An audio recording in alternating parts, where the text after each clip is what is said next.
Jamais sans la grâce, une dévotion matinale proposée par l'Église évangélique de la grâce en collaboration avec l'Institut théologie de Cotonou.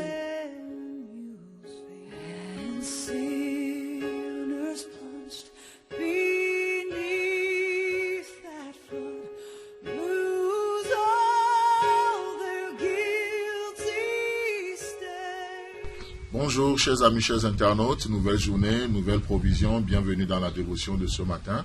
Au passage, nous voulons saluer tous nos internautes qui nous suivent depuis la Belgique. Ce matin, nous sommes dans la ville de Anvers. Que le Seigneur vous bénisse. Seigneur, bénis cette dévotion, bénis nos auditeurs, que ce soit ceux qui sont ici en Belgique ou dans le reste du monde.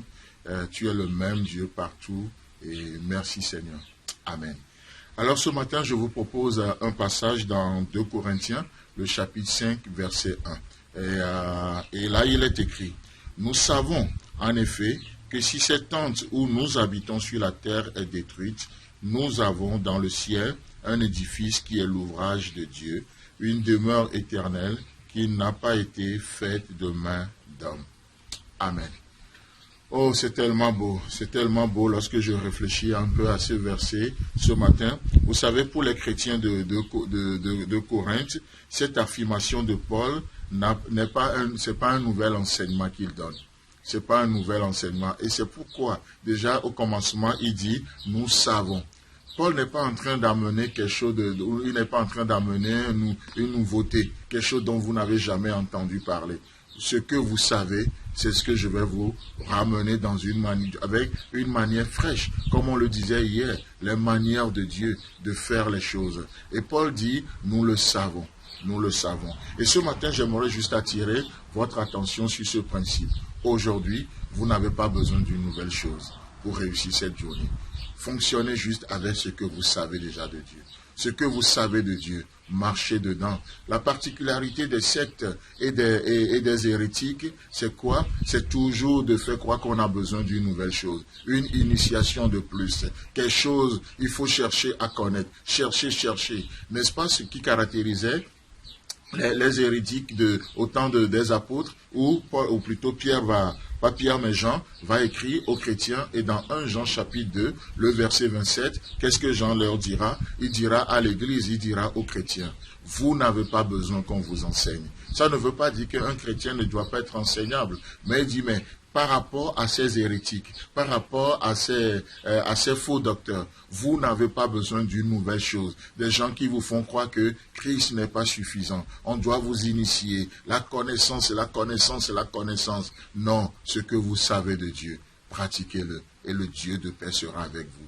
Alors, ce matin, chers amis, chers internautes, vous n'avez pas besoin d'une nouvelle chose. Qu'est-ce que Dieu t'a donné? Qu'as-tu entre tes mains?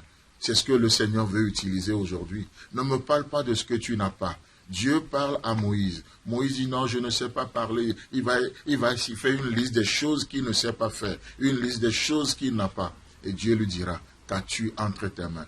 Oh, reconnaissons que nous avons quelque chose. Nous avons quelque chose. Et Dieu dit, ce que tu as dans tes mains, c'est suffisant. C'est suffisant. Ce que vous savez de lui, ce que vous connaissez de Dieu, est suffisant pour réussir cette journée. Oh, ce que vous avez est suffisant pour mieux connaître Dieu aujourd'hui. Ce que vous avez, c'est suffisant pour mieux marcher avec Dieu aujourd'hui. Ce que vous avez, ce que vous connaissez de lui, c'est suffisant pour marcher dans l'obéissance. Ce que vous avez de lui, ce que vous avez reçu, qui vous êtes, c'est suffisant aujourd'hui pour entrer dans l'appel de Dieu pour votre vie. Alors, chers amis, chers internautes, n'attendez pas demain. N'attendez pas ce que vous n'avez pas. Ah, quand j'aurai telle chose. Non. Qu'est-ce que tu as aujourd'hui? La bonne volonté, la générosité et toutes ces choses, ça ne dépend pas de ce que vous aurez, mais de ce que vous avez aujourd'hui. Et aujourd'hui, c'est le jour de salut. N'attendez pas demain. Demain, ça n'existe pas. N'attendez pas du demain. C'est aujourd'hui. Aujourd'hui, qu'est-ce qui se passe? Sa divine puissance vous donne tout ce qui contribue à la vie et à la piété au moyen de la connaissance de celui qui vous a appelé par sa propre gloire et par sa vertu.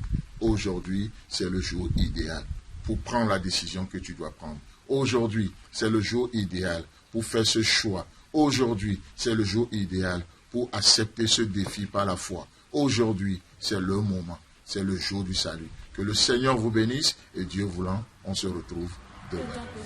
Si vous avez aimé cette dévotion, parlez-en à vos amis. Parlez-leur du message de la grâce et de ce qu'il fait en vous. Pour un sujet de prière, une question ou plus d'informations, contactez-nous. Téléphone 64 88 35 87 ou 96 42 69 05 ou par WhatsApp au 94 75 80 20.